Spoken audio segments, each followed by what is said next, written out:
You're listening to Imizer Media. Hello bold and beautiful friends, welcome to my channel. Before starting the video, please go ahead and hit the subscribe button, and give this video a like up. Katie informs Steffy at Forrester that she has forwarded the press release to her niece. Giving Hope a heads up is professional, according to Steffy.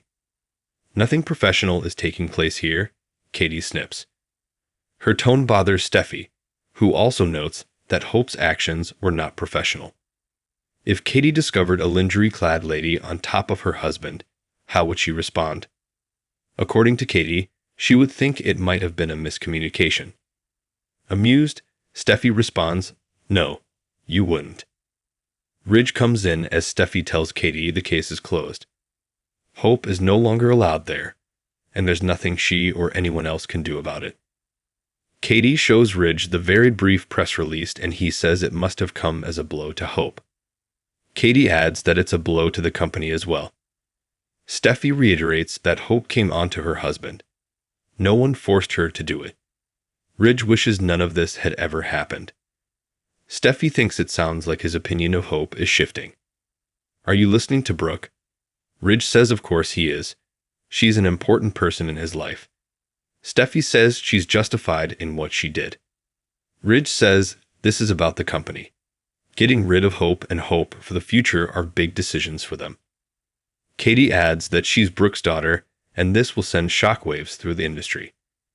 Ridge asks Katie to hold the press release, and she walks out. Steffy tells her father it doesn't sound like he's defending her. It sounds like he's defending Hope and Brooke. In the cabin, Hope recaps that Carter has taken the first step in their plan by signing his name on the LLC paperwork. Carter agonizes about whether or not he can betray Ridge and Steffy's trust. Can they take over Forrester Creations? Hope reads the press release again and marvels that her legacy is gone with just a few sentences. All of her hard work meant nothing. Carter says she has a right to feel disrespected. Hope says he does too. Carter questions if that justifies a coup at Forrester Creations. Brooke arrives at the Cliff house to a shirtless Finn and notes he must have just come in from surfing. Finn says he knows why she's there. Ridge was just there too. Brooke gops when Finn says he wanted to talk about how out of control Hope is. She argues that her daughter made one mistake at Eric's party, and that was it. Finn says it was a pretty big mistake, and his wife thinks so too. Brooke says she apologized and said it wouldn't happen again, and it didn't. Finn says it did. She came onto him in lingerie at Forrester. Brooke clucks that it was just a misunderstanding. Finn points out she doesn't know what happened as she wasn't there. Hope pinned me to the desk. How would she expect Steffy to react? Brooke sighs that they're wrong. Hope is not interested in you, Finn. Brooke and Finn argue back and forth about it. Brooke has experienced being falsely accused. According to Finn, Hope must accept responsibility and move ahead. Brooke continues, Hope doesn't want him, with narrowed eyes.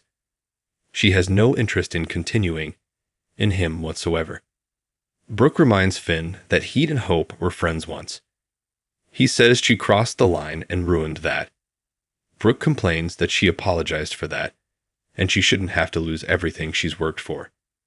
She thinks the press will question Steffy's foolish decision. She warns Finn that he needs to protect the company. He needs to tell his wife to back off before it's too late. At the cabin, Carter tells Hope he's always valued loyalty and lives by his conscience.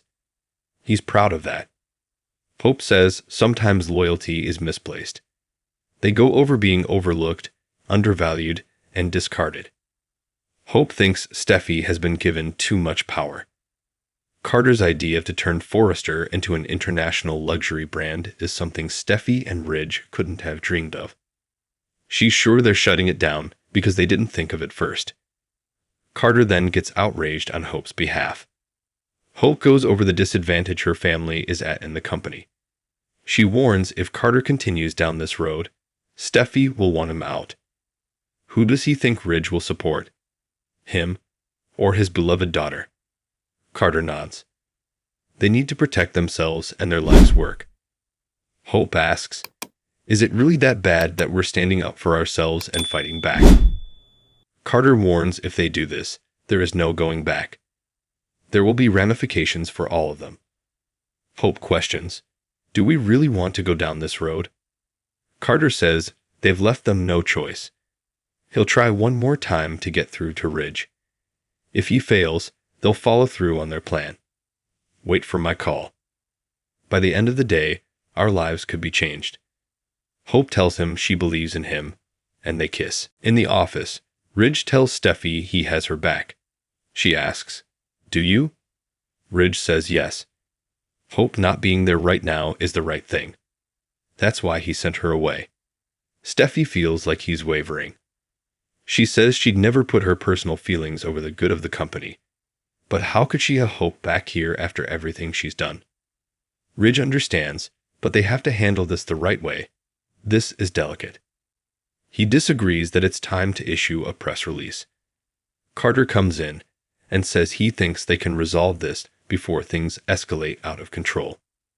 In the cabin, Hope flashes through her conversations with Carter and their lovemaking and kisses. Brooke comes in and startles her. Her mother asks if she's okay. Hope says it's been a lot to process. Brooke clucks that what Steffy did is just not right. They both know she wasn't wearing lingerie for Finn. "I went to talk to him." Hope asks how that worked out. Brooke admits, not so great. She just wishes he believes she's not after him. Hope says Carter has her heart. Brooke told Finn that he has to convince Steffy to change her mind before it's too late. Hope nods, yes, before it's too late. At Forrester, Carter tells them they'll have to agree to disagree on what happened in the design office. The optics of firing Hope are terrible. Steffy questions being concerned with optics when Hope came on to her husband. Carter tells her to be concerned about the company. He loves this place and has dedicated over a decade of his life to it. "We all have something at stake here. Are you really going to fire Hope, Brooke's daughter?" Steffy tells him he's grasping at straws here. Carter complains that the Logans have been discounted and dismissed for years. That's why he thinks firing her is personal. Steffy replies, "You're damn right, it's personal. But it's also business. How is she supposed to work with someone she can't trust? Why is this so hard to understand?" Carter tells Steffy her issues with Hope are holding her back. She needs to deal with her issues. Ridge thinks he needs to take a breath. Carter is fighting for the company. He declares that Forrester Creations will never be the same if they don't reinstate hope and hope for the future. "You have no idea what's at stake if you don't." Catherine Kelly Lang finds a reason to smile even as bold and beautiful completely upends Brooke's life. Last month, Amadore proposed to Noel by spending the day reminiscing about their past romance. She said to the outlet, which included a picture of her beautiful and traditional engagement ring. From the experiences, to the food, to the music, it was incredibly thoughtful and unique to us. Compliment the wedding bands the couple plans to design together. Of his feelings for Noel, Amadore expressed, "I fall more and more in love every day. It really is wild how quickly life can change for the better when you meet your person." Noel recalled that exact moment when the two met in Los Angeles at an exhibition showcasing the world's first art amusement park, and noted that they hadn't expected to find love, then went on to list some of her fiancé's best qualities, which include being kind and having a listening ear. Back in February, Noel gave her followers a peek at her man while posting a photo booth strip of the couple on Valentine's Day.